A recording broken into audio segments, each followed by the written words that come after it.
찾으셨으면 교독을 하겠습니다. 제가 먼저 4절을 읽습니다. 그리스도께서 약하심으로 십자가에 못 박히셨으나 하나님의 능력으로 살아 계시니 우리도 그 안에서 약하나 너희에 대하여 하나님의 능력으로 그와 함께 살리라.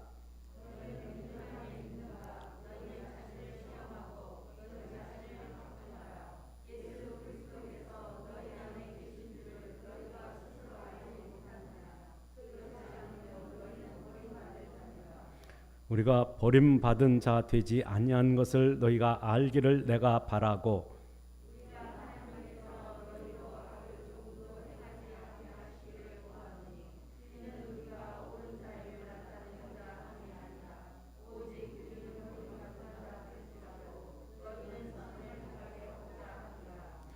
우리는 진리를 거슬려 아무것도 할 수 없고 오직 진리를 위할 뿐이니 우리가 약할 때에 너희가 강한 것을 기뻐하고 또 이것을 위하여 구하니 곧 너희가 온전하게 되는 것이라. 아멘. 요즘같이 전염병으로 인하여 사회적 거리 두기가 실시되는 가운데 성도들의 예배를 자유롭게 드릴 수 없습니다.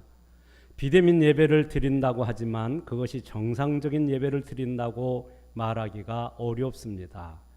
여러분, 예배당에 나와서 예배를 드리는 이 순간에도 생각이 출장을 가서 이리저리 돌아다니는 사람도 있는데 가정에서 진리와 성령으로 예배하는 사람이 과연 얼마나 될까요? 예배당에 와서 예배를 드릴 때에는 이미 드리고자 할 때 나올 때 준비하는 그 시간부터 여러분 은혜를 받을 준비가 되어지는 거고 나와서 하나님 앞에 감사함으로 예배를 드릴 때 여러분이 은혜를 충만하게 받는 순간으로 이어지게 되어질 것입니다. 집에서라도 준비를 하고 있다가 인터넷을 통해서 중계되는 예배에 참여하여 정성을 다하여 예배를 드려야 할 것입니다. 하지만 염려가 되는 것은 그 예배가 하나님 앞에서 하나님께 드린다는 의식이 없으면 그야말로 그것은 형식에 그칠 것입니다. 또 오랫동안 교회 출석을 하지 않다가 보면 하나님과의 거리가 멀어질 것입니다. 하나님과의 거리가 멀어질 뿐만 아니라 여러분 교회와도 거리가 멀어지고 또한 하나님의 말씀과도 멀어지고 그 가운데 또 기도까지 하지 않게 된다면 정말 영적으로 큰일이라는 생각을 하게 되어집니다. 왜냐하면 영혼이 잘 되어져야 되는데 그 성도의 영혼이 사탄이 둥지를 틀고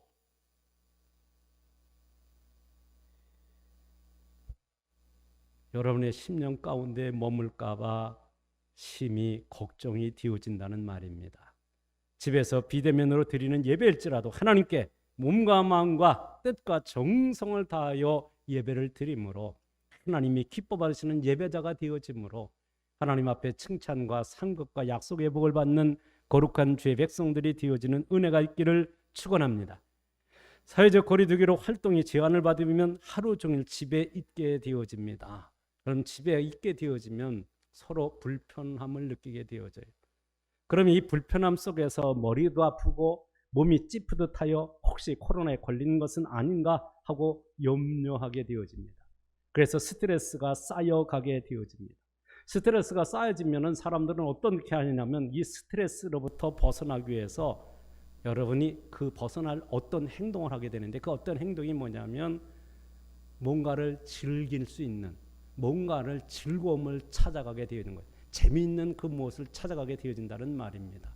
이때 세상 재미를 따라가게 되어지면 말씀 바깥으로 나가서 세상과 짝하고 죄와 더불어 먹고 마심으로써 하나님 앞에 담을 쌓고 죄의 단이 높이 쌓여져가는 그런 모습이 될 수 있는 위험 요소가 있다 하는 말씀인 것입니다. 그럴 때 여러분이 영적인 재미를 찾아간다면 오히려 반대 현상이 되어질 것입니다. 여러분이 하나님 앞에 나와 예배드릴 수 없을 때 영적인 즐거움, 영적인 재미를 찾아가는 것이 어떤 것이 하나님의 말씀을 하면서 그래서 하나님과 기도로 교통하며 교제하는 것입니다.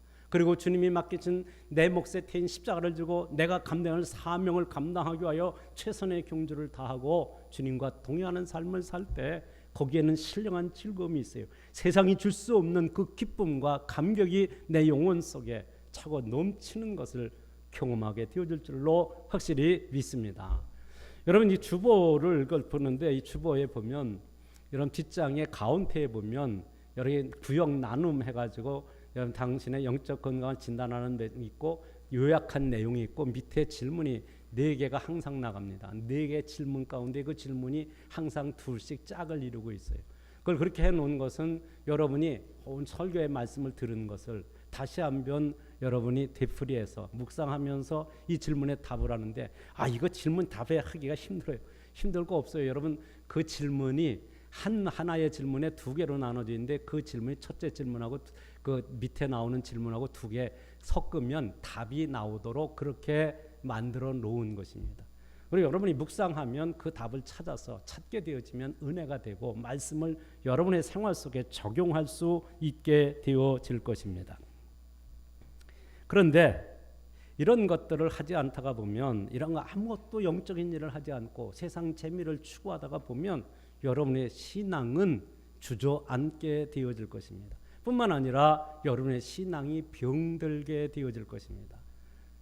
여러분의 신앙이 병들게 되어지는 현상은 여러분 하나님하고 거리가 떨어졌는데 거리감을 못 느끼는 거예요. 하나님 말씀을 읽지 않아도 아무런 마음 한번 알지 않아도 영적인 갈증이나 여러분의 그 영적으로 느껴지는 아무런 정서적으로나 아무런 그게 없는 거예요. 기도 안 해도 편안한 거예요. 아이고 좋네 교회 안 나가니까. 그건 영적으로 여러분 병든 자의 모습이 아니겠는가 하는 생각을 하게 되어집니다. 이제 이렇게 하나님과 멀어지고 교회와 멀어지고 그리고 여러분의 신앙이 하나님과의 거리 두기가 돼버린다고 한다면 이건 정말 큰일이 나겠다 싶어서 오늘 이 말씀을 함께 나누고자 하는 것입니다. 이런 상황 속에서 여러분의 영적 건강을 진단해 보아야 할 필요성을 느끼게 되어지는 것입니다. 여러분 영적으로 건강하십니까? 여러분 영적으로 어느 정도의 건강을 유지한다고 생각합니까? 여러분의 건강 지수를 여러분이 체크를 한다면 그러면 여러분의 건강을 100으로 놓고 볼 때 몇 퍼센트, 10로 놓고 볼 때 여러분 어디까지 여러분 스스로에게 점수를 줄 수 있는지 오늘 말씀을 통해서 여러분의 신앙을 진단해보는 그리고 그 진단해본 결과 문제가 있다면 치료를 받아서 그래서 여러분의 신앙이 그리스도의 장성한 분량까지 성숙하고 자라가서 성령의 열매를 주렁주렁 맺고 전도의 열매도 주렁주렁 맺고 축복의 열매도 주렁주렁 맺는 복된 주의 백성 복된 그리스도인으로 살아가는 은혜가 있기를 축원합니다. 오늘 본문의 말씀은 예수를 믿고 구원받았다고 하는 고린도 교회 성도들이 고린도 교회를 여러분 거기 은사가 많이 나타나니까 무슨 대단한 교회로 이야기하고 있는데 바울 사도가 4장에서 너희들은 어린아이와 같다라고 표현하고 있어요. 그래서 내가 너희들에게 성숙한 자에게 줄 것을 이야기할 수 없고 보류하면서 쉽게 표현한다는 말을 하고 있어요.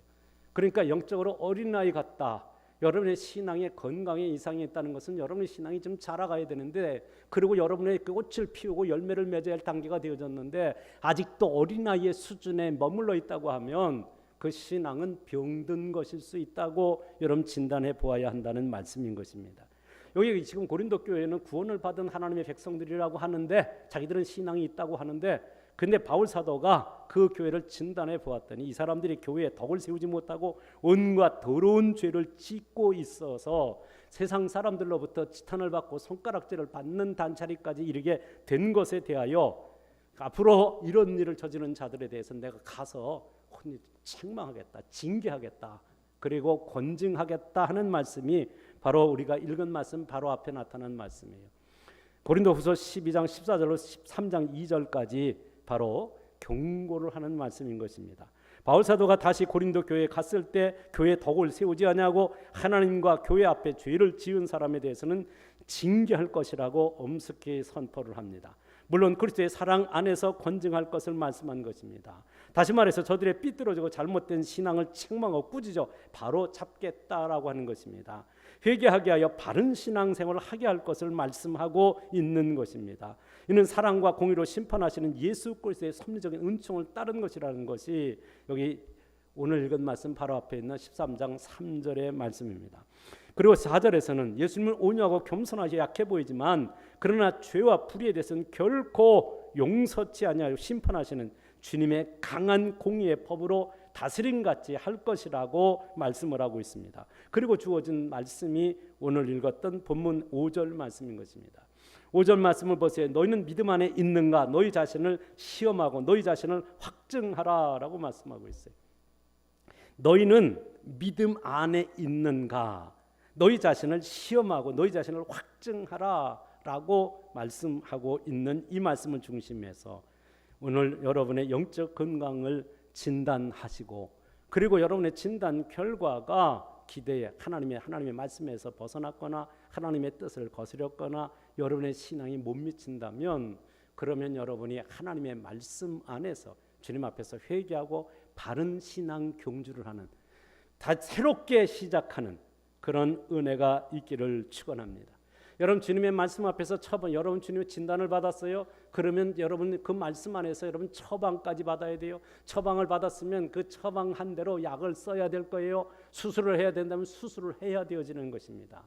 영적인 수술을 받아야 할 사람도 있을 것이고, 여러분이 하나님의 말씀은 신약과 구약을 폭폭 달아들여서 깨끗하게 나음을 입을 사람도 있을 것입니다. 기도를 쉬는 죄를 범하지 않겠다라고 기도하시는 것도 죄라고 한다면 그것도 고쳐서 하나님이 기뻐하시는 신앙으로 성숙해 가야 할 것입니다. 여러분, 그러나 여러분 기억해야 될 것은요, 현대의학이 고칠 수 없는 육체적인 질병들이 얼마나 많은지 모릅니다. 마찬가지로 여러분의 영적인 신앙이 여러분 영적인 건강을 진단했을 때 고칠 수 있을 만큼 일대 여러분 고쳐야 되어지는데, 만약 영적으로 치료할 수 없는 단계까지 이르게 된다면 그거야말로 정말 큰일이 되어지는 것입니다.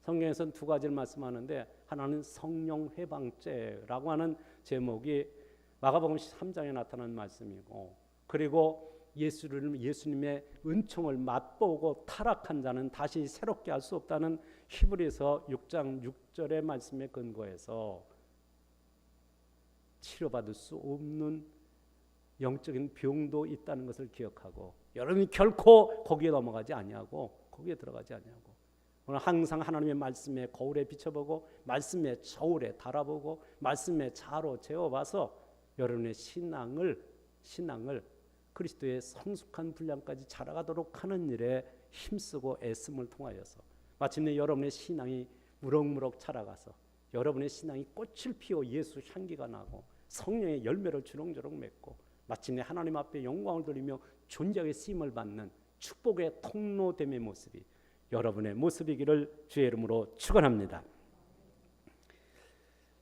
그럼 첫 번째는요, 여러분의 진단해야 되는데 여러분 예수 안에 있는가, 예수 밖에 있는가 하는 것이 첫 번째 진단 내용입니다. 오늘 말씀 보면요, 하나님 앞에서 스스로 영적인 건강 상태를 진단해 보라고 말합니다. 여기 지금 5절입니다. 지금 화면이 바뀌었는데 5절 말씀이요. 5절 말씀을 다시 같이 읽겠습니다. 이 화면 5절 앞에 걸로 다시 넘겨주세요. 5절 말씀 같이 있습니다. 너희는 믿음 안에 있는가? 너희 자신을 시험하고 너희 자신을 확증하라. 예수 그리스도께서 너희 안에 계신 줄을 너희가 스스로 알지 못하느냐? 그렇지 않으면 너희는 버림받은 자니라. 아멘.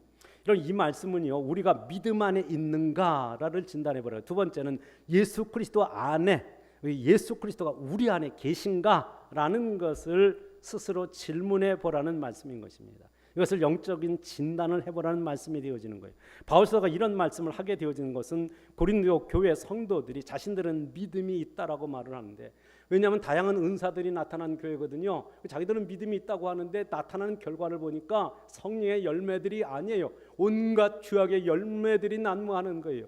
교회 안에서 있어야 할, 없어야 될 것들이 교회 안에 다 들어와서 꽉 차 있는 거예요. 서로 분파를 나눠서 싸우는가 하면 그럴 뿐만 아니라 음란한 짓을 할 뿐만 아니라 여러분이 처벌두는 그런 상황들이 교인들에게 있을 뿐만 아니라 하나님 앞에서 거룩한 예식을 행하는데 그 예식행하는 모든 것들이 성경대로 하지 아니함을 통해서 나타나는 여러 가지 불협화음들과, 그리고 우상 숭배까지 이르게 되어지는 이 잡다한 모든 것들을 바로 잡겠다고 바울 사도가 지금 이 말씀을 하고 있는 거거든요. 그러면서 너희가 그리스도 안에 있는가, 스스로 진단해보고 스스로 여기 확증하라라고 말하고 있어요. 여기 뭐라고 표현했냐면 너희 자신을 시험하고 너희 자신을 확증하라 그랬어요. 이 확증한다는 말은 스스로가 자기를 진단해보라, 자기를 테스트해보라는 거예요. 그래서 입증하라는 거예요. 입증하라는 거예요. 내가 그리스도 안에 있다는 것을 입증해 보이라는 거예요. 내가 바른 신앙, 참된 믿음을 가지고 있음을 스스로 진단해보고 그걸 증거로 내놓으라고 말씀하고 있는 거예요. 여러분, 내가 그리스도 안에 있다는 증거가 있습니까? 그래서 나는 예수를 믿기 때문에 다른 사람과 삶이 구별되어져 있는 거예요. 다른 사람이 가야 안 가는데 예수 믿는 사람이 가지 않아야 할 곳에 가고 하지 말아야 할 짓을 하는 그런 행동을 하면서 나도 예수 믿어, 내가 예수 안에 있어. 그건 아니에요. 예수 안에 있다고 하는 것을 확증한다는 말은 내가 예수 안에 있다고 하면, 내가 그리스도 안에 있다고 하면, 그러면 여러분의 삶 속에서는 뭐가 있어야 되는 거예요? 예수 향기가 있어야 되는 거고 성령의 열매가 있어야 되는 거고 축복의 증거들이 나타나게 되어져야 된다 하는 말씀인 것입니다. 믿음을 성경에 근거해서 확고부동한 믿음을 가지고 있는지를 확인해 보라는 거거든요. 흔들리지 않는 견고한 신앙을 가질 것을 말하는 것입니다. 누구보다도 자기 자신이 자기를 잘 아는 것입니다. 자기가 기준이 되면 자기 하는 것이 옳고 자기 신앙이 최고라고 생각할 사람도 있겠으나 실상은 말씀 앞에 자신을 세우면 자신이 얼마나 부끄러운 존재인가를 알 수 있게 되어지는 것입니다. 근데 기준이 자기가 되어지면 여러분, 잘못한 죄를 죄로 여기지 않아요. 자기가 가지고 있는 사상이 그게 기준이 돼버리면 그 안에서는 여러분 자기 죄를 인정하지 않아요. 사회주의를 표방하는 사람들은 자기가 지은 죄를 지은 것으로 인정하지 않습니다. 왜냐하면 혁명을 완수하는 데에 나타났던 그 불의는 혁명 완수의 수단으로 한 거기 때문에 그걸 죄로 여기지 않는 것입니다. 여러분, 우리의 믿음이 자기가 가지고 있는 자기 믿음은 그건 진짜 믿음이 아니에요. 예수께로부터 난 믿음이어야 그게 진짜 믿음인 거예요. 자기가 믿은 것은, 자기가 가지고 있는 것은 신념인 것입니다. 여러분, 신념을 신앙화하면은 큰일 나는 것입니다. 자기 신념이라는 게 뭐예요? 나는 뭐든지 할 수 있어. 그게 자기 신념이에요. 난 그리스도 안에서 모든 것을 할 수 있다. 이게 신앙이에요. 자기가 할 수 있다는 것은 자기 의지, 자기 욕심, 자기 뜻, 자기가 주장이 되고 자기가 주체가 되고 자기가 모든 걸 할 수 있다라고 생각하고 행동하는 거예요. 그럼 그것은 신념이지 신앙이 아니에요. 신앙은 하나님께 주신 거예요. 하나님 주신 것 때문에 말씀 안에 있어야 되고 예수 안에 있어야 되고요. 그리고 성령의 지배를 받아야 그게 진정한 신앙 인격으로서 하나님 앞에 인정받는 신앙이 되어지는 것입니다. 나 정도만 하면 잘하는 거지 뭐 이렇게 한다할 수 있겠어요? 근데 여러분, 진짜 하나님 말씀 앞에서 자기 양심에다 손을 얹고 자기 자신을 한번 신앙을 진단해 보세요. 그러면 밝히 드러나게 되어질 것입니다. 제가 예전에 이 얘기를 했던 기억이 있는데, 제가 처음에 한 20여 년 전 된 것 같아요. 제가 비전스쿨 코스라는 책을 처음 쓰면서 처음 적용했을 때 고등학생들을 중심해서 매주 토요일마다 모여서 여러분, 너의 꿈이 뭐고 너의 비전이 무언가를 찾아주고 그 비전을 이루기 위해서는 어떤 과정, 어떤 노력들을 해야 되는가를 그걸 훈련하는 트레이닝 코스였습니다. 그 코스를 하는 가운데 토요일 날인데 어느 날 그 아이가 고등학교 2학년 아이인데 그 아이가 들어오면서 씩씩거리고 들어와요. 그래서 왜 그러냐, 무슨 일이 있었냐 하고 보니까 으이 그러더니 아빠하고 계급장을 띄고 한판 붙고 싶었다고 그러면서 그냥 뭐 분을 사귀지를 못하고 있는 거예요. 그래서 제가 그걸 너무 어이가 없어서 쳐다보다가 한참 야, 그러고 제가 불렀어요. 예 하고 쳐다보길래, 만약에 네가 결혼하고 난 뒤에 너 같은 아들이 있으면 너는 어떻게 할래? 그렇게 물었어요. 그랬더니 한참 이러고 생각하더니 나를 빤히 쳐다보더니 겸연쩍게 웃으면서 하는 말, 패 죽여버리지요 뭐. 무슨 얘기예요? 자기가 지금 그 말을 하면서 자기 스스로가 잘못됐다는 걸 알고 있어요. 그러면서 객기를 부리는 거거든요. 예수 믿는 사람들이요, 예수 믿는 사람이 이런 데 가면 안 돼, 예수 믿는 사람이 이런 짓 하면 안 돼 라고 하는 걸 알아요. 그럼에도 하거든요. 하면서 뭔데요? 자기 합리화를 하는 거거든요. 아, 이거 뭐 어떤 목사님도 그랬다 그러더라고, 무슨 장로님도 그랬다 그러더라고, 이러면서 자기 합리화 과정을 통해서 자기가 지은 죄를 회개하지 않고 그걸 정당화시켜서 죄를 가볍게 여김으로써, 그래서 더 큰 죄를 지음으로써 하나님의 진노를 쌓는 어리석은 행동을 하는 것이 인간들의 모습이라는 말씀인 것입니다. 자, 여러분 한번 생각해 보세요. 여러분이 진단을 하는 거예요. 스스로 하나님 앞에서, 하나님의 말씀 앞에서 여러분 진단해서 본 결과 내가 가진 믿음이 참된 믿음일까요? 내가 가지고 있는 믿음이 하나님이 기뻐하시는 믿음일까요? 내가 가지고 있는 믿음을 하나님이 인정하시는 믿음일까요? 성경이라고 하는 거울에 비춰보고 성경이라는 저울에 달아본 결과 정말 하나님이 인정하실 만한 아름다운 믿음을 가지고 그 믿음으로 승리하는 주의 백성이 되어져야 할 줄로 확실히 믿습니다. 근데 여러분 헷갈리시지 않나요? 내 믿음이 진짜인지 가짜인지 모르시겠나요? 그러면 오늘 읽은 말씀 5절 말씀을 다시 한번 보세요. 중간에 뭐라고 되어 있어요? 예수 그리스도께서 너희 안에 계신 줄을 너희가 스스로 알지 못하느냐. 그렇지 않으면 너희는 버림받은 자니라 라고 말씀하고 있어요. 이 말씀은 고린도 교인들이 스스로 믿음 있는가를 확실하다면 예수 그리스도가 우리 안에 살아계시다는 걸 알 수 있을 것이라는 말이에요. 예수 그리스도의 영이신 성령이 내 안에 계시다고 하면, 그게 확실하다면 교회 앞에서, 교회 안에서 죄 짓지 않을 거라 이 말이에요. 하나님 말씀이 금한 것을 행하지 않을 거라 이 말이에요. 그리고 세상과 짝하고 죄와 더불어 먹고 마시면서 하나님의 영광을 가리우는 짓을 안 할 것이라는 말씀이에요. 예수님이 내 안에 계시는데, 예수님이 내 안에 계시다는 말은 그리스도의 영이신 성령이 내 안에 살아계시다는 말이에요.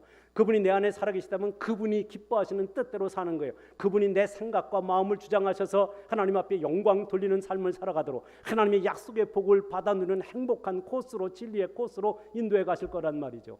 그런데 내 뜻대로 생각하고 있다고 하면 지금 주님을 영접했다고 하지만 실상은 영접하지 않은 상황일 수 있는 거예요. 여러분, 나는 구원받았다고 생각하지만 구원받았다면 진실로 성령 인도하심을 받고 말씀의 지배를 받고 하나님이 기뻐하시는 삶을 살아갈 텐데, 내 뜻대로 살고 내 고집대로 살아도 아무런 양심의 가책이나 아무런 문제를 느끼지 않는다면 그게 영적으로 병든 거다 하는 말씀인 거예요. 여러분, 여기서 말씀하는 게 예수 그리스도의 너희 안에 계신 줄을 너희가 스스로 알지 못하느냐. 그렇지 않으면 뭐라고요? 너희는 버림받은 자니라 라고 말씀하고 있는 거예요. 버림받았다는 말은 아무런 가치가 없다는 말이에요. 이 말은 또 다른 말로 표현하면 시험을 봤는데 시험에서 불합격 처리됐다는 표현이기도 합니다. 여러분, 주님은 마지막에 하나님의 심판대 앞에 섰는데, 여러분이 내가 너를 도무지 알지 못한다, 불법을 행한 자야 내게서 떠나가라, 그러면 이게 불합격되어지는 거예요. 버림을 받았다는 말은 불합격되면 영원한 천국에 들어갈 수 없는 거예요. 예수님 말씀하십니다. 나를 향하여 주여 주여 하는 자마다 천국에 들어갈 것이 아니라 내 아버지의 뜻대로 행하는 자라야 천국에 들어갈 거라고 말씀했어요. 내 아버지의 뜻은 이것이니 곧 아들을 보고 믿는 자마다 영생을 얻는 이것이니라고 말씀했어요. 그러므로 여러분이 예수님을 믿는다는 말은 예수님을 내 안에 모시고 있는 것으로 표현되어지는 거예요. 예수님을 내 안에 모신다는 것은 정말 예수님이 육체로 내 안에 아니라 성령이 내 안에 살아 계셔서 나의 삶을 지도하시고 이끌어 가시는 것을 말하는 것입니다.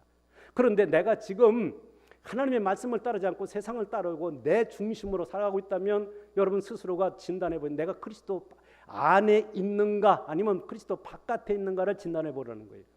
여러분, 그리스도 바깥에 있으면서 자기는 지금 그리스도 안에 있다라고 생각하는 것은, 여러분, 그것은 이게 병든, 영적으로 병든 상황일 수 있고, 또 다른 하나는 아직 구원의 확신을 갖지 못한 자일 수 있습니다. 여기 그렇지 않으면 버림을 받은 자니라라고 하는 말씀 속에서 진단해 본다면 아직 예수님을 영접하지 않은 자라는 말이에요. 아직 이어지는 구원의 확신을 갖지 못한 자라는 말이에요. 아직 거듭남의 비밀, 거듭나서 하나님의 자녀 됐다는 확정을 가지고 있지 못한 자라 하는 말씀을 하고 있는 것입니다. 한마디로 뭐예요? 구원받지 못했다 하는 말씀을 하고 있는 거죠. 진단해 봤는데 내 안에 그리스도가 안 계셔. 그럼 구원받지 못한 거예요. 어떤 그 유명한 작가가 쓴 것처럼 내 안에 그리스도가 없다. 마지막에 주님의 심판대 앞에 서서 심판을 받는데 내 안에 그리스도가 없다. 그러면 쫓겨나서 슬피 우는 상황으로 가게 되어지는 것을 말씀하고 있는 것입니다. 유대인들에게 있어서 가장 나쁜 욕이 뭔지 아세요? 성령 받지 못한 놈, 성령 받지 못한 자라는 게 가장 큰 욕이라고 합니다. 그럼 성령이 여러분 안에 계셔야 되는데 여러분 안에 계시다는 증거가 어디 있느냐? 말씨가 달라져요. 인격이 달라져요. 왜냐하면 여러분 예수님을 영접했다는 말은 예수님과 내가 생명의 연합을 이룬 거거든요. 예수님과 내가 생명의 연합, 예수 안에 내가 있고 내가 안에 예수가 계시는 신비한 연합을 이룬 거거든요. 그렇다면 내 안에 계시는 그분이 나의 주인이 되시고 나의 왕이 되셔서 나를 다스린다고 하면 그분이 기뻐하시는 삶을 살 거고 그분이 가르치는 방향으로 갈 거고 그분이 말씀하신 대로 순종의 삶을 살아서 아름다운 성령의 열매를 맺어 하나님께 영광을 돌리게 되는 줄로 확실히 믿습니다. 여러분이 하나님의 자녀가 된 것이 분명하다고 하면, 여러분이 그리스도 안에 있는 것이 분명하다면, 예수님이 내 안에 살아가는 것이 분명하다면 분명히 삶의 방향과 목적이 달라질 수밖에 없는 것입니다. 어떻게 달라질까요? 자기 중심에서 하나님 중심으로 바꾸게 되는 겁니다. 자기 생각 중심에서 말씀 중심으로 바꾸게 되어지는 것입니다. 자신의 삶의 목적이 자기 행복에서 하나님의 영광을 위해 사는 것으로 바뀌게 되어지는 것입니다. 하나님이 기뻐하시는 삶을 살게 되어지는 것이, 그게 여러분 예수를 영접한 사람들의 삶의 자세고 삶의 철학이 되어지는 것입니다. 그런데 예수 믿은 지가 한참 지났는데도 아직도 자기가 중심이고 내 생각이 옳고 내 뜻대로 살고 있다면 아직 거듭나지 않을 수도 있다는 말이에요. 구원받지 못한 상태에 머물러 있을 수도 있다는 말이에요. 왜냐하면 여러분 예수를 믿어서 영접했다면, 예수님이 내 안에 계시다면 그런 분명과 생각이 바뀌는 수밖에 없는 거거든요. 하나님이 기뻐하시는 일을 하고자 하는 거룩한 열망이 일어나게 되어 있는 거거든요. 그런데 그런 것이 아무런 것이 없다라고 하면, 그러면 여러분이 와서 무슨 신비한 체험을 하고 위대한 능력을 행했다 할지라도 그것은 여러분이 지금 사탄이 광명한 천사로 가정하고 나타나서 여러분의 영혼을 주장하고 있는데도 그걸 알지 못하는 어리석은 자와 비교할 수 있는 상태를 말하게 되어지는 것입니다. 여러분, 내가 지금 예수님을 잘못 믿고 있다고 생각이 되면 하나님의 은혜의 보좌 앞에 나가서 여러분의 모든 걸 다 내려놓고 철저하게 회개하고, 그리고 성령의 거룩한 인도하심을 따라 새로운 인생, 새로운 신앙을 새롭게 출발해야 되어질 것입니다. 그리고 여러분 기억해야 될 것은, 당신의 마음에 예수 그리스도의 영이신 성령님이 계시지 않다면 당신은 구원받지 못한 자일 수도 있다는 것도 기억해야 되어지는 것입니다. 예수 믿으면 구원받는다, 이러니까 너무 그걸 값싸게 여기는데, 예수 믿으면 구원받는다, 그냥 믿기만 하면 돼, 그럼 그걸로 끝난 거야. 그러니까 예수 믿으면 구원받는다 이 말을 너무 가볍게 여기는 현상들이 있어요. 예수 믿어 구원받는다니 얼마나 위대하고 얼마나 존귀하고 얼마나 복된 것인가를 확실하게 분명하게 안다면, 여러분 그리스도가 내 안에 살아 계신다는 것이 분명히 안다면, 분명히 그 삶은 인격의 변화를 통해서, 생활의 변화를 통해서 세상의 빛이 되고 소금이 되어서 많은 사람들의 축복의 귀감이 되어지는 복된 삶을 이어가게 될 줄로 확실히 믿습니다. 그럼 내가 그리스도 안에 있는 증거를 가지고 살아야 되거든요. 내 안에 그리스도가, 조금 전에 얘기했잖아요. 그리스도가 내 안에 계시다 그랬습니다. 그럼 그리스도가 내 안에 계시다는 증거를 가지고 살아야 되지 않겠어요? 예수님을 믿음으로 하나님의 자녀가 되고 천국 백성이 되어지는 것입니다. 그리고 그 믿음으로 말미암아 사는 것이 성도인 것입니다. 바울 사도가 자기가 예수님을 만나고 나서 자기가 살아가는 삶의 위대한 신앙 고백을 했어요. 그 위대한 신앙의 고백이 갈라디아서 2장 20절 말씀입니다. 한번 같이 읽을까요? 내가 그리스도와 함께 십자가에 못 박혔나니 그런즉 이제는 내가 사는 것이 아니요 오직 내 안에 그리스도께서 사시는 것이라. 이제 내가 육체 가운데 사는 것은 나를 사랑하사 나를 위하여 자기 자신을 버리신 하나님의 아들을 믿는 믿음 안에서 사는 것이라. 아멘. 여러분 이 말씀은 예수님이 십자가에 못 박힐 때 자기도 못 박아 버렸다는 거예요. 예수님이 부활할 때 자기도 부활했다는 거예요. 예수 십자가에 죽으신 것은 예수 죽은 것인 것이 내가 죽은 거예요. 나도 십자가에 못 박아서 옛사람이 죽었다는 말이에요. 예수님 부활하셨다는 말은 내가 거듭나서 새 사람 되어졌다는 것을 말씀하는 거예요. 그리고 지금은 내 안에 누가 계시느냐? 나를 사랑하사 자기 몸을 십자가에 내놓으신 그분이 내 안에 살아 계시는 것이다 하는 위대한 신앙 고백을 했던 거예요. 예수님과 생명의 연합을 이뤘으면 그 다음 단계는 인격의 연합이 되어지는 거예요. 인격의 연합이 되어지면 여러분의 성품의 변화를 통해서 다른 사람들의 아름다운 성품, 아름다운 인격, 아름다운 삶의 모습으로 다른 사람에게 비춰지게 되어지는 것입니다. 여러분 예수님이 내 안에 계시고 내가 예수 안에 있다는 그 증거가 어디로 나타날까요? 내 말이 너희 안에 가고 예수님이 이렇게 말씀하셨어요. 너희가 내 안에 거하고 내 말이 너희 안에 거하면 무엇이든지 원하는 대로 구하라. 그리하면 이루리라. 요한복음 15장 7절 말씀입니다. 예수님 안에 있다고요. 근데 또 예수님 안에 말씀이 내 안에 거한다는 거예요. 말씀이 내 안에 거한다는 말이 무슨 말이에요? 하나님 말씀대로 순종하고 실천적인 삶을 살아가는 것을 말해요. 그런 삶을 살면서 무엇이든지 원하는 대로 구하면 그러면 하나님께서 우리 예수님께서 응답해 주겠다고 확실하게 약속하셨던 거예요. 그렇다면 주님이 내 안에 사신다고 하면 어떤 증거들이 나타날까요? 예수님이 내 안에 사시는 게 분명하다면 그분이 원하는 뜻이 내 뜻이 되어지는 거예요. 나의 품은 뜻 주의 뜻같이 되어지는 거예요. 그분이 가는 곳은 내가 갈 것이에요. 그분이 원하는 것을 내가 원하는 것이 되어져서 그분이 하시는 일을 내가 감당함으로 그분의 기쁨이 되고 영광이 되어지는 아름다운 삶의 결과들로 이어지게 되어지는 것입니다. 주님의 품은 뜻이 나의 뜻 같고 나의 품은 뜻이 주의 뜻같이 되어지는 게 구원받은 성도의 모습이거든요. 이게 예수 안에 있다는 증거가 되어지는 거거든요. 그런데 예수님의 생각과 내 생각이 다릅니다. 주님의 뜻과 내 뜻이 다릅니다. 하나님이 기뻐하시는 일에 관심이 없습니다. 예전엔 안 그랬습니다. 하나님의 말씀을 듣는 것이 매우 즐거웠고 설교를 통해서 은혜를 받고 도전을 받았습니다. 그래서 하나님이 기뻐하시는 일에 헌신하며 충성하는 것이 그렇게 행복했습니다. 근데 지금은 아무런 감각이 없어요. 성경을 안 읽어도 하나님 말씀을 안 들어도 너무 편해요. 기도 안 해도 아무런 거리낌이 없어요. 그리스도의 사랑을 나누며 복음 전하는 일에 아무것도 하지 않아도 그래도 마음이 편하고 즐겁다면 그게 병든 것입니다. 그게 병든 거예요. 어떤 면에서 보면 심각한 병에 들었다고 말할 수 있을런지도 모릅니다. 예수님이 내 안에 계신 것이 확실하다면 말씀을 사모하는 것은 본능인 것입니다. 어린아이가 어머니의 젖을 찾아서 빠는 것은 이게 본능인 거거든요. 여러분 저는 농촌에서 농사를 질 뿐만 아니라 가축도 키우고 다 해봤거든요. 근데요 소가 새끼를 낳잖아요. 새끼 낳아 보면요 조금 있다가 보면 송아지가 1시간 정도 지나면 1시간 동안에 엄마가 그냥 계속해서 털을 그냥 핥아줘요. 털이 마르면서 이게 뒤뚱뒤뚱하고 일어나요. 그리고 띠떡띠떡하고 이러다가 가서 뭐하냐 엄마 젖가슴 찾아가서 엄마의 젖꼭지를 물고 그 어린 가태하는 그 송아지가 젖을 빨아요. 그 본능인 것입니다. 여러분이 예수 안에 있는 게 분명하다면, 여러분이 구원받은 하나님의 백성이 분명하다면 말씀의 젖을 사모하게 되어져 있어요. 왜냐하면 그건 생명줄이고 그건 생명의 젖줄이기 때문에 그런 것입니다. 그 본능이란 말이에요. 근데 하나님 말씀을 아무런 의미가 없어. 그냥 그건 그런가 보다. 그냥 그런 이건 병든 정도가 아니고 어쩌면 영적으로 죽은 자와 방불할 수도 있다는 말씀입니다. 이런 기도는 호흡이라고 말해요. 영적인 호흡이라고 말합니다. 영적인 호흡을 했는데 호흡을 하지 않아. 그럼 죽은 거잖아요. 한 주일 동안 아무것도 안 해도 주일날 와서 잠깐 기도했어.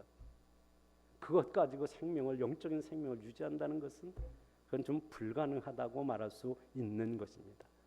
여러분 기도하는 것도 이게 본능이에요. 호흡을 하는 것도 이 본능이거든요. 이 본능은 영적인 본능은 하나님과 교통하며 교제하며 그분과 함께 사는 거 이게 기쁨이고 이게 즐거움이에요. 어린아이가 엄마의 품을 떠나지 않고 엄마의 품에서 살아가는 것처럼 하나님의 사랑의 품에서 살아가는 것 그게 그 관계를 유지시키는 게 기도거든요. 그래서 기도로 주님과 교통하고 교제할 뿐만 아니라 주님과 동행하는 삶이 바로 기도로 함께하는 삶의 모습 속에 나타나게 되어지는 것입니다. 여러분 이게 영적인 운동은 전도하는 거예요. 영적인 운동은 말씀대로 사는 것이고 말씀대로 사는 것 가운데 복음 전에서 한 영혼을 구원하는 이것이 영적인 운동인 거예요. 여러분 사춘기가 되어지면요 이성을 그리워하고 이성을 동경하고 그리고 사랑이 싹트는 시기가 되어집니다. 그래서 사랑하는 사람을 만나게 되면 교제하게 되잖아요. 교제하고 또 나중에 커서 결혼하게 돼요.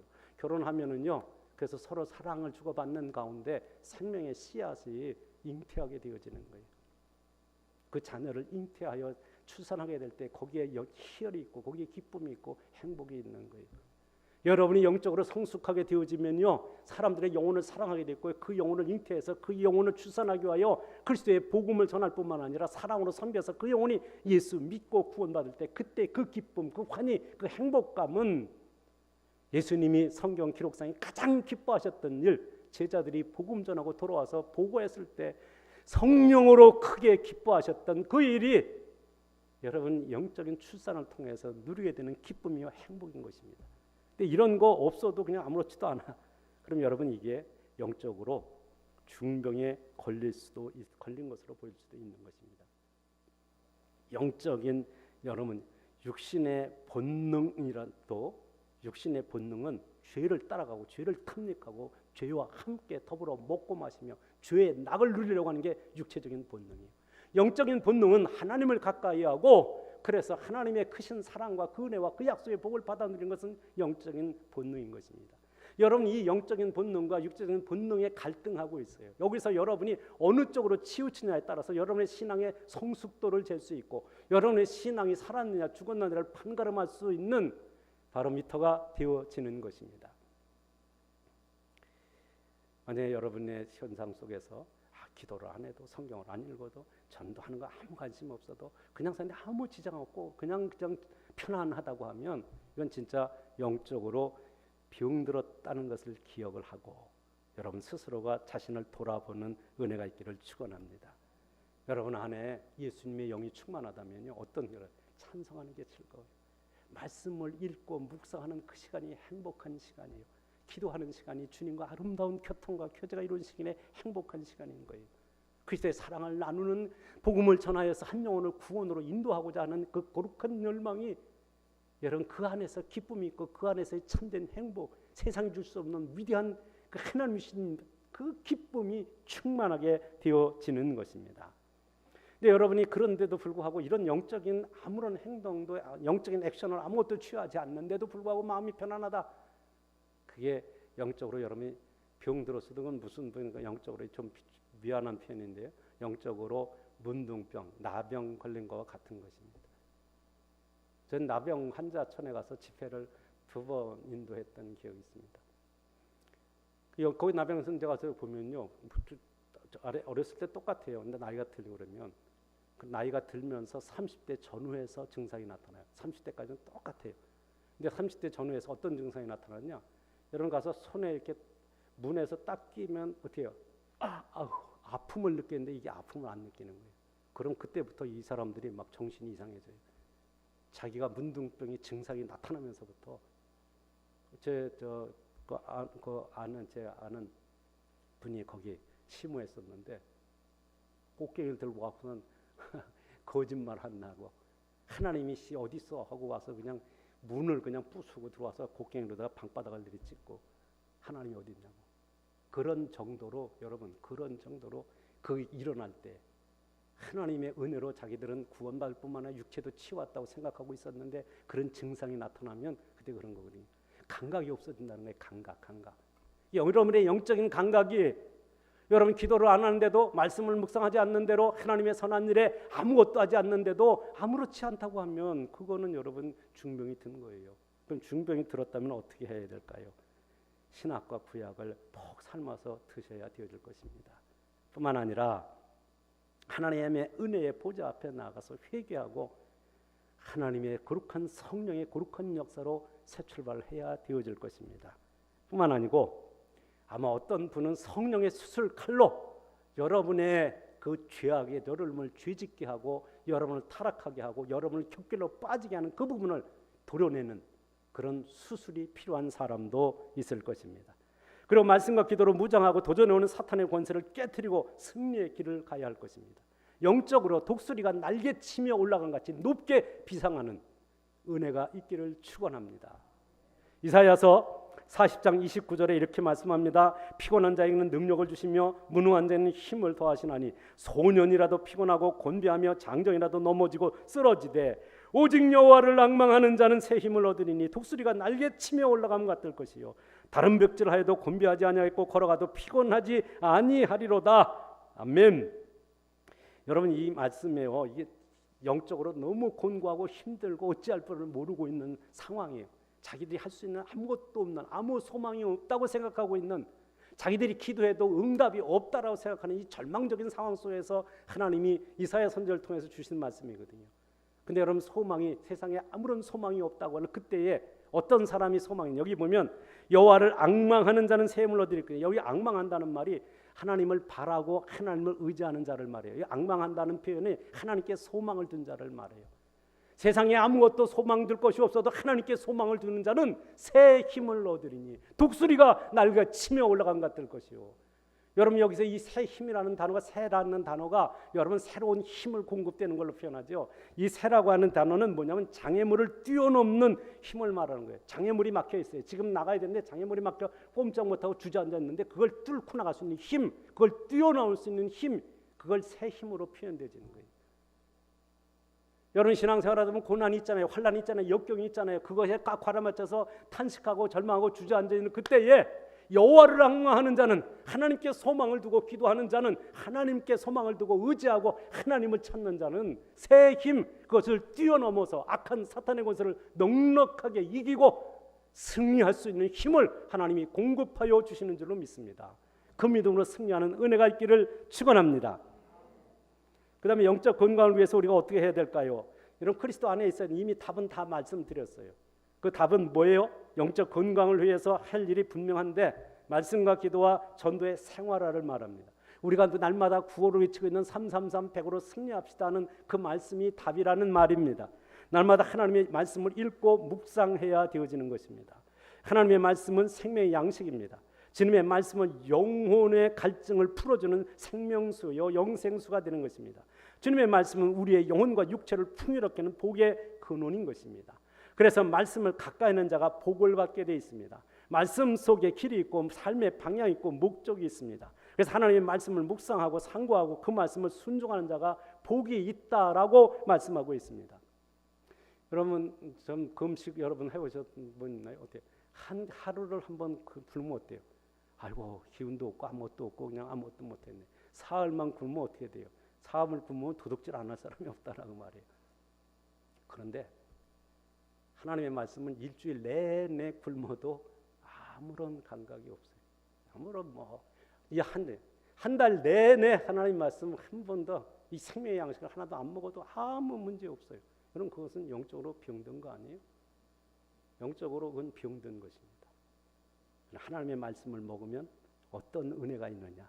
여러분 보세요. 시편 1편 1절입니다. 복 있는 사람은 악인의 꾀를 따르지 아니하며 죄인들의 길에 서지 아니하며 오만한 자들의 자리에 앉지 아니하고 오직 여호와의 율법을 즐거워하여 그의 율법을 주야로 묵상하는 자로다. 그는 시냇가에 심은 나무가 철을 따라 열매를 맺으며 그 잎사귀가 마르지 아니한 같으니 그가 하는 모든 일이 다 형통하리로다. 복 있는 사람이 어떤 사람인데요? 하나님의 말씀을 주야로 묵상하는 사람이 복 있는 사람이래요. 그 복 있는 사람은 악인의 꾀를 따르지 않는데요. 그리고 어떻게 되느냐? 형통 시냇가에 심은 나무가 시절을 쫓아 열매를 맺는 것처럼 그 하는 일이 다 형통하다고 말씀하고 있습니다. 그 하는 일이 다 형통하다. 어떤 자가 하나님 말씀을 묵상하고 그 말씀대로 사는 자에게 말씀하는 거예요. 그러므로 이 말씀은 영육의 복을 말씀하고 있는 것입니다. 시냇가에 심은 나무, 시냇가는 어딜까요? 여러분 시내는 세상에서 뽑아다가 주님의 몸된 교회에다 심어놨어요. 이곳에서 하나님의 생명수 같은 하나님의 말씀을 먹고 자라야 그래야 여러분이 형통한 자가 되고 승리자가 되고 약속의 복을 받는 축복자가 되는 줄로 확실히 믿습니다.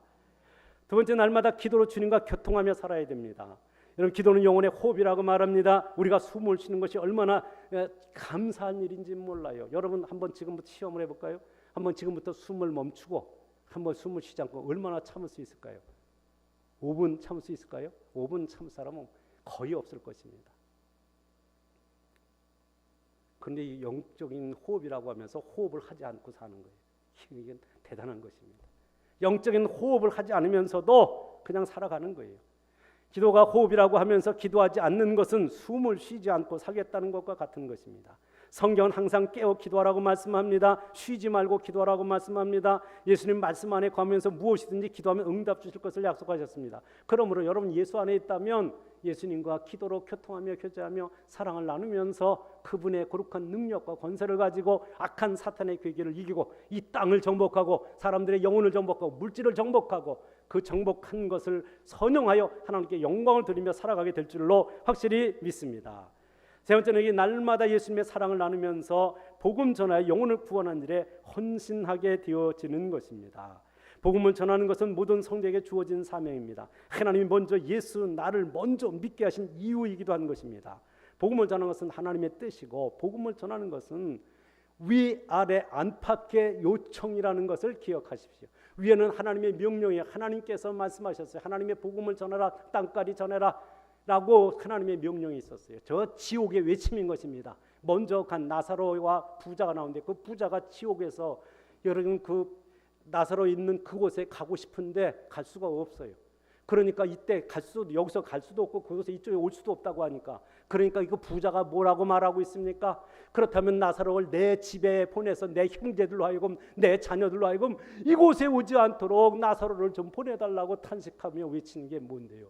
내 가족에 가서 여러분의 조상 가운데 먼저 가신 분들 가운데 예수 안 믿고 영원한 멸망에 처해 있는 그분들이 여러분을 위해서 기도하는 것입니다. 내 집에 제발 좀 누군가를 보내서 누군가를 파송해서 예수 믿고 구원받고 나 있는 이곳에 오지 않고 나사로가 있는 천국에 가게 해달라고 그렇게 외치고 있다라고 말씀하고 있는 거예요. 그게 지옥으로부터 들려오는 외침이에요. 그리고 5장 고린도후서 5장 17절의 말씀대로 여러분의 심령 가운데 내 안에 계시는 성령께서 강권하시는 거예요. 영혼을 바라볼 때 저 영혼에게 복음을 전해라, 그 영혼을 구원으로 인도하라는 성령의 강력한 요청이 있다고 말씀하고 있어요. 뿐만 아니라 사도행전 16장 9절에 나타난 말씀, 건너와서 우리를 도우라. 바울 사도가 아시아 쪽으로 복음을 전하는데 유럽 쪽으로 방향을 틀게 되어지는데 그때 마게도냐 사람이 나타나서 건너와서 우리에게도 그 생명의 복음을 전해달라고 요청을 하고 있는 거예요. 예수 안 믿는 사람들의 영혼이 여러분에게 요청하고 있는 거예요. 울부짖고 있는 거예요. 나에게 와서도 생명의 복음을 들려줘서 나도 예수 믿고 구원받고 천국 가게 해달라고 외치고 있다는 거예요. 이 사명을 감당하는 것은 모든 성도에게 주어진 사명인 것입니다. 이 사명을 감당할 때 하나님의 은혜가 임하고 약속의 복을 경험하며 하나님께 영광 돌리며 승리의 삶을 살아가게 되어질 줄로 확실히 믿습니다. 자, 주님께서 우리를 부르심의 목적이 무엇일까요? 디도서 2장 14절입니다. 같이 읽습니다. 그가 우리를 대신하여 자신을 주심은 모든 불법에서 우리를 속량하시고 우리를 깨끗하게 하사 선한 일을 열심히 하는 자기 백성이 되게 하려 하심이라. 아멘. 하나님의 선한 일에 열심 있는 자기 백성, 선한 일이 무엇일까요? 하나님이 기뻐하시는 일입니다. 주님이 기뻐하시는 일은 333-100으로 승리하는 것, 말씀과 기도와 복음 전하는 것과 성령의 열매를 주렁주렁 맺어 하나님께 영광 돌리는 것, 이게 하나님이 기뻐하시는 일이에요. 하나님이 기뻐하시는 선한 일에 열심히 있는 친백성으로 살아가는 것, 하나님이 내게 주신 사명에 대하여 헌신하며 충성하며 살아가는 것, 그거 하나님이 여러분을 먼저 예수 믿고 구원받고 여러분을 불법에서 영원한 멸망에서 건지신 이유와 목적으로 표현되어진 말씀인 것입니다. 그러므로 여러분 하나님의 거룩한 청직이라는 것을 기억하고 하나님 말씀 안에서 기도로 주님과 교통하며 교제하는 가운데 주님이 주신 위대한 사명을 감당하며 달려가는 은혜가 있기를 축원합니다. 연세가 많이 드신 학자, 장수하는데 아주 건강하게 장수하는 학자에게 기자가 질문했습니다. 그렇게 오랫동안 건강하게 장수하시는 비결이 무엇입니까? 그랬더니 그 학자의 대답은 잘 먹고 잘 싸고 운동을 적당히 하면 돼, 이렇게 대답했습니다. 영적인 건강도 마찬가지. 여러분 하나님의 말씀을 영적인 양식을 잘 먹으세요. 그리고 잘 산다는 것은 그 말씀대로 순종하며 실천적인 삶을 살라는 말이에요. 그리고 여러분 운동하는 것은 하나님의 말씀대로 순종을 실천하는 복음 전하에서 하나님을 기쁘시게 하는 이 복된 삶을 살아가는 게 영적인 운동인 것입니다. 잘 먹고 잘 싸고 그리고 운동을 적당하게 할 때 건강을 유지하면서 그러면서 행복하게 살아갈 수 있다라고 하면 여러분이 세상의 육신의 건강도 그러하고는 영적으로 건강해서 하나님이 기뻐하시는 게 쓰임이 될 뿐만 아니라 여러분 한 사람 한 사람이 축복의 통로가 되어져서 많은 사람을 행복하게 하고 복되게 하고 승리케 하고 천국으로 인도하는 이 위대한 사명을 복되게 감당하면서 살아가는 은혜가 있기를 축원합니다. 근데 그것은 여러분이 영적으로 건강할 때 할 수 있는 일이에요. 여러분이 영적으로 건강해야 다른 사람의 영혼을 취하고 다른 사람의 영혼을 예수께로 인도하고 하나님의 뜻대로 살게 하는데 쓰임이 되어질 수 있는 것입니다. 영적으로 여러분 건강해서 하나님 주신 위대한 사명을 복되게 감당함으로 하나님의 기쁨이 되어지고 하나님의 영광을 돌려드리고 하늘 물려시고 두 손으로 축복하시는 그 은혜와 그 사랑과 그 축복을 누리며 살아가는 거룩한 주의 백성들이 되어지는 은혜가 있기를 주의 이름으로 축원합니다.